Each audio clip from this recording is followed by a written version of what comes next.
A don fɔlɔ secrétaire d'état américain o jɔyɔrɔ la républicain ka sénateur kɔrɔ ni o bɛ Marco Rubio kofɔ ale y'a lase a ka baarakɛla kuraw ma ka yira k'a fɔ u ka ministre so o na fɛɛrɛw sigi sen kan walasa ka se ka bɛn o sabati duniya kɔnɔ.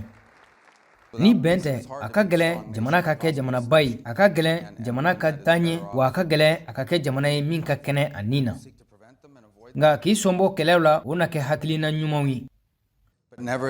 Abada a tɛna kɛ an ka jamana kɔnɔna ko o lakana kan, abada a tɛna kɛ an ka jamana o nafaw kan, abada a tɛna kɛ an ka jamana taabolo kɔrɔw olu fana kan i n'a fɔ jamana ani jamana kɔnɔdenw.